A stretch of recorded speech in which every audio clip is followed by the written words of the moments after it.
परम पूज्य बाबा साहब भीमराव अंबेडकर की 135वीं जयंती पर हम सब लोग अपनी ग्राम पंचायत खुर्दा मदारपुर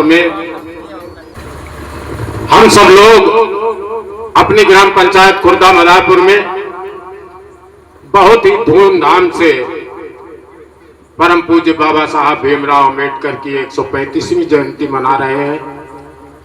इस कार्यक्रम के जो भी आयोजक हैं या जो भी सहयोगी हैं या जो लोग यहाँ पे मौजूद हैं, सबका मैं हृदय से हार्दिक आभार एवं अभिनंदन करता हूँ।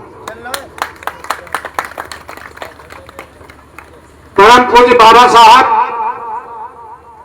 ये वो हस्ती है, वो शख्सियत है जिन्होंने हम 140 करोड़ भारतीयों को समानता का अधिकार दिया है, समरसता का अधिकार दिया है और हमें आजादी दिलाने में उनका परम सहयोग रहा है। आज अगर हम अपनी अभिव्यक्ति की आजादी से और अपनी कोई बात अगर हम कह सकते हैं तो वो इनका दिया हुआ संविधान है, इनकी दी हुई सारी चीजें हैं जिनके अंतर्गत आज हम सब लोग जीवित हैं। और या जो भी कानून बना है, जिस संविधान के अंतर्गत हम आज अगर कुछ हैं तो बाबा साहब की देन है।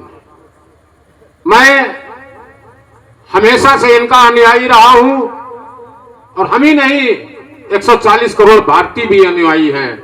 आज सरकारें चाहे जिसकी हो, कोई भी सरकार हो, लेकिन इनको बिना माने कोई रह नहीं सकता, ना तो इनको बिना नाम लिए कोई किसी का बेड़ा पार हो सकता है। ये मैं दावे के साथ कह सकता हूं, इसमें कोई दोहरा नहीं है। किसी की भी सरकार हो, चाहे सपा की हो, चाहे बसपा की हो, चाहे भाजपा की हो, चाहे वो ममता जी हो, चाहे योगी जी हो, चाहे मोदी जी हो, कोई भी हो, इनका बिना नाम लिए कोई आगे बढ़ ही नहीं सकता है। हाँ, एक बात मैं जरूर कहना चाहूंगा इस अवसर पर, इन्होंने आपको शक्ति दी है, इन्होंने आपको जीने का अधिकार दिया है और इन्होंने आपको संविधान के दायरे में रहने का अधिकार दिया है। इन्होंने एक संविधान के दायरे में एक बात आती है, अभिव्यक्ति की आजादी। अभिव्यक्ति की आजादी हम आप लोगों को किसी को नहीं मालूम होगी क्या है। अभिव्यक्ति की आजादी वो है कि अगर हम ये देख रहे हैं सामने वाला गलत कर रहा है और उसके मुंह पे अगर मैं अपनी बात को न कह सका कि ये गलत है, तो मैं ये समझूंगा कि आप संविधान के, आप बाबा साहब के अनुयायी नहीं है। अगर आप अपनी बात को नहीं कह सकते, जरूरी नहीं आप लड़ाई लड़ें, लेकिन अगर अशोक सिंह गलत कर रहे हैं, अशोक सिंह का अगर व्यवहार आपको गलत लग रहा है, तो निश्चित ही आपको अशोक सिंह के मुंह पे कहना चाहिए कि ये गलत है, आपने जो व्यवहार किया ये गलत है। ये है अभिव्यक्ति की आजादी और ये है बाबा साहब का संविधान। छोटी छोटी बातों में, इसके पहले जब वहां सुभाष के दरवाजे पे प्रथम कार्यक्रम हुआ था अपने गांव में, तब मैंने एक बात कही थी कि इस दरवाजे से होकर के कोई भी आदमी अगर जाएगा तो नंगे पैर जाएगा और सड़क तक पहुंचेगा, किसी के कीचड़ नहीं लगेगा। तो लोगों ने मखौल उड़ाया था और मैंने उस बात को पूरा किया। और आज मैं एक संकल्प लेके जाता हूं आप लोगों के सामने और ये घोषणा करके जाता हूं कि अगर आप लोगों का साथ बना रहा, आप लोगों का सहयोग बना रहा, तो शीघ्र ही इसी गांव में बाबा साहब अम्बेडकर की प्रतिमा को स्थापित करने का काम अशोक सिंह करेंगे। इसमें कोई दो राय नहीं, चाहे जितना वो करना पड़े। अभी कुछ लोगों ने, अरे भाई ये तो सबके पूजनीय है, हमारे भी हैं, आपके भी हैं, सबके हैं, जरूरी नहीं हम धनीराम के दरवाजे नहीं आ सकते। आप अपने घर पे मनाओ, कोई अपने घर पे मनाए, कहीं भी मनाए, ये तो आपकी आजादी है, आप कहीं भी मना सकते हैं। हम अगर यहाँ नहीं मनाए, मैंने बताया था कि हमारे पंचायत घर में आप चले जाइए, सबसे पहले बाबा साहब की प्रतिमा मैंने लगाई थी, फिर उसके बाद में जितने भी महापुरुष हैं उनकी प्रतिमा लगवाई, हमेशा मैं उनका आदर करता हूं, हमेशा सम्मान करता हूं। इसलिए नहीं सम्मान करता हूं कि कल को मैं चुनाव लड़ने आ जाऊं, मैं आप लोगों से कह दूं कि नहीं नहीं मैं तो सम्मान करता हूं। मैं सदैव सम्मान करता हूं और करता रहूंगा, इसमें कोई दोहरा नहीं। बाबा साहब वो शख्सियत है, बाबा साहब को पढ़ने की जरूरत है, पूजने के साथ साथ इनको पढ़ने की जरूरत है। इनको जितना पढ़ेंगे आप उतना ही आगे बढ़ेंगे, और खाली गाल बजाने से कुछ नहीं होने वाला। बहुत कुछ अधिकार है आप लोगों को, संविधान के प्रदत्त अधिकार हैं। हम तो सभी युवाओं से कहते हैं, हम जितने भी युवा हैं, कोई भी जात हो, मजहब का हो, किसी भी उसका हो, आप पंचायत घर जाइए, आपके संविधान रखा है, आप पढ़िए, आपका है पंचायत घर, आपका है, हमारा नहीं। आप सबका अधिकार, वहां जाइए, पढ़िए, अपने बच्चों को भेजिए, शिक्षा ग्रहण करिए। क्योंकि बाबा साहब ने कहा था, शिक्षा वो शेरनी माँ का दूध है जो जितना पिएगा वो उतना दहाड़ेगा। तो मेरा ये कहना है, और पुनः यहां जो भी लोग बैठे हैं और जो भी लोग सहयोगी रहे हैं इस कार्यक्रम में, मैं बहुत हृदय से बार बार उनका अभिनंदन करता हूं। और ये कार्यक्रम हमेशा ऐसे मनाया जाए, क्योंकि इस कार्यक्रम को मनाने से, जैसे कोई कार्यक्रम होता है गांव घर में, कोई श्रीमद् भागवत करता है, कोई कुछ करता है, कोई कुछ करता है, किसी न किसी तरीके से अपने कार्यक्रम करता है, उसी तरीके से हम बाबा साहब की जयंती मनाते हैं। तो हमारे युवाओं में, हमारे बच्चों में, हमारे आने वाली पीढ़ियों में एक ये प्रेरणा बनती है, जागृत पैदा होती कि हमारे बाबा साहब क्या थे, क्या नहीं थे। इनके संघर्ष के बारे में आप लोगों ने पढ़ा होगा, और ना पढ़ा हो तो पढ़ लीजिए। इन्होंने कितना संघर्ष किया, कितनी इन्होंने जिल्लतें झेली, क्या क्या नहीं इनको सहना पड़ा। पहला चुनाव लड़े थे बाबा साहब, तो कहना नहीं चाहता हूं, यही देश की शक्तियों ने इनको हराने का काम किया था। पहला चुनाव जब लड़े थे, यही देश की सामंतवादी शक्तियों ने। लेकिन एक बुद्धिजीवी के लिए चुनाव कोई बहुत बड़ा महत्व नहीं रखता है। वो चुनाव हार गए, लेकिन अपने विवेक से, अपने बुद्धि से वो इतना आगे बढ़ गए, वो इतना आगे बढ़ गए कि हिंदुस्तान ही नहीं, विश्व के सबसे बड़े होशियार व्यक्तियों में उनकी गिनती होने लगी थी। वो शख्सियत है। अब कोई इनको किसी उसमें बांध ले, जातियों में बांध ले या किसी मत मजहब में बांध ले, तो सबके हैं। समता मूलक समाज की स्थापना इन्होंने की है, समाज को बराबरी का हक दिलाने का काम इन्होंने किया। और क्यों नहीं मिले सबको? मैं तो ये चाहता हूं समाज में ऊंच नीच भेदभाव सब मिटे, और मिटना भी चाहिए। किस बात की ऊंच नीच, किस बात का भेदभाव, काहे भेदभाव हो?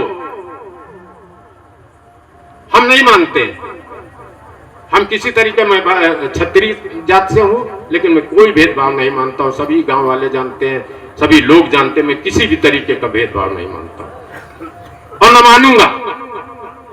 सिर्फ स्वार्थ के लिए अगर मैं आ जाऊं कि कह दूं कि नहीं नहीं मैं भेदभाव नहीं मानता हूं, मैं आजीवन ये प्रण करता हूं, बाबा साहब के सामने ये प्रण करता हूं, न कभी मैंने भेदभाव माना है और न मैं मानूंगा। हम इनके अनुयायी हैं, हम समता मूलक समाज के समर्थक हैं, और हम समता मूलक समाज के उसमें चलेंगे। सभी लोगों को, अगर वो उम्र में हमारे बड़ा है तो मैं उसका सम्मान करता हूं, और फिर अपेक्षा भी ये रखता हूं कि अगर मैं सम्मान कर रहा हूं तो अगर कोई मेरा अपमान करेगा तो उसको जवाब दूंगा। ये बाबा साहब ने कहा था, इसलिए मैं इनका अनुयायी हूं। अगर तुम्हारा कोई अपमान करे उसको उसी भाषा में जवाब दो, तब तो है सामाजिक समरसता की बात, वरना सामाजिक समरसता की बात करने का किसी को हक नहीं है। खाली एक छोटा आदमी कुछ कह दे, उस पर तुम चढ़ाई कर दो, और कोई सामंतवादी शक्ति अगर तुम पर कुछ कह दे तो तुम इस बात के लिए डर जाओ कि अशोक सिंह ने कहा हम कैसे इनके साथ लड़ेंगे। अशोक सिंह कोई तोप नहीं है, अशोक सिंह कोई वहां मिसाइलें बांधे नहीं घूम रहे हैं। अशोक सिंह जैसे सर्वेश है वैसे अशोक सिंह। अगर सर्वेश का सम्मान है तो अशोक सिंह का सम्मान है, अगर सर्वेश का सम्मान अशोक सिंह करते हैं तो उनका भी दायित्व बनता है, वो मेरा सम्मान। यही समता मूलक समाज है। इन्हीं सब बातों के साथ ज्यादा न कुछ कह के पुनः आप सबको बहुत बहुत बधाई, शुभकामनाएं हमारी तरफ से। और पुनः इस बात का मैं वो करता हूं कि इस तरीके से आप मनाइए। अभी पिछले वर्ष की बात है, कुछ हमारे सहयोगी और समर्थक गए थे कि बाबा साहब की मूर्ति लगनी चाहिए। मैंने कहा हाँ लगवाऊंगा। एक समस्या आती थी कि हम किसी सरकारी जमीन पे नहीं लगा सकता हूं, लेकिन उस बात का भी मैं खुलासा कर दूं, आदरणीय उत्तर प्रदेश के यशस्वी मुख्यमंत्री योगी आदित्यनाथ जी ने कहा है कि अगर बाबा साहब की प्रतिमा लगाई जाती है, भले वो सरकारी जमीन हो, सिर्फ अनुमति लेना होगा और अनुमति लेकर उनकी बाबा साहब की प्रतिमा लगाई जाए। तो मैं ये कह रहा हूं आज आप लोगों के सामने, अनुमति लेने का मेरा काम है और प्रतिमा भी लगाने का मेरा काम है, चाहे पद पे रहूं चाहे न रहूं। और अगली जब बाबा साहब की जयंती मनाई जाएगी, और एक बात और मैं कहना चाहूंगा धनीराम भाई से, मैं बहुत आभार देता हूं उनको, उनके बच्चों को, उनकी पत्नी को, जिन्होंने आगे आकर के कहा कि हम मनाएंगे बाबा साहब की जयंती, मनाएंगे किसी तरीके से वो मनाएंगे। हमने कहा आप मनाइए, हमारा हर तरीके का सहयोग आपके साथ रहेगा, इसलिए बधाई के पात्र हैं। और जितने लोगों ने सहयोग किया वो भी बधाई के पात्र हैं, या जितने लोग हमारे गांव से लोग आए हैं वो भी बहुत बहुत बधाई के पात्र हैं कि अपना उन्होंने बहुमूल्य समय दिया और बाबा साहब की जयंती के शुभ अवसर पर समय दिया। मैं पुनः एक बात कहना चाहता हूं कि अब कोई बाधा नहीं रहेगी। और कल से पवन से मैं एक बात कहना चाहता हूं, पवन तुम एक समिति बनाने का काम करोगे, अभी से तुम लग जाओगे और एक समिति बनाओगे बाबा साहब के नाम की, और उस समिति का रजिस्ट्रेशन मैं कराऊंगा। जहां भी कोई बाधा होगी मैं आपके साथ रहूंगा और एक समिति बना करके पुनः, और समिति में सभी लोगों का, चाहे वो हमारे गांव के हो, चाहे बबलू बैठे हैं या कोई हो, ये सब लोग गांव के, इनकी एक 10-11 मेन कमेटी के लोग होते हैं और बाकी मेंबर्स होते हैं। ये सब बना लीजिएगा और बना करके जैसे ही बन जाए, नाम अपने नोट कर लीजिएगा, नोट करने के बाद में जैसे बन जाए मैं रजिस्ट्रेशन करा दूंगा लखनऊ में आकर के, आपको कहीं कोई दिक्कत नहीं होगी। लेकिन थोड़ा सा जब संघर्ष करते हुए कोई काम किया जाता है तो परेशान होने की जरूरत नहीं है। जो व्यक्ति जितना संघर्ष करता है वो उतना ही चमकता है, और आप लोग आगे चमकेंगे, ये मेरी शुभकामनाएं आपके साथ है। कोई संघर्ष, किसी भी तरीके का संघर्ष है, सोने को आप जितना तपाओगे उतना ही चमकदार होकर के निकलेगा। और पुनः हम सभी लोगों को, हमारे पप्पू भाई या अन्य जितने भी लोग यहाँ पे बैठे हैं, जो भी लोग बैठे हैं, सबको मैं हृदय से बहुत बहुत धन्यवाद देता हूँ। जय हिंद, जय भारत, जय भीम।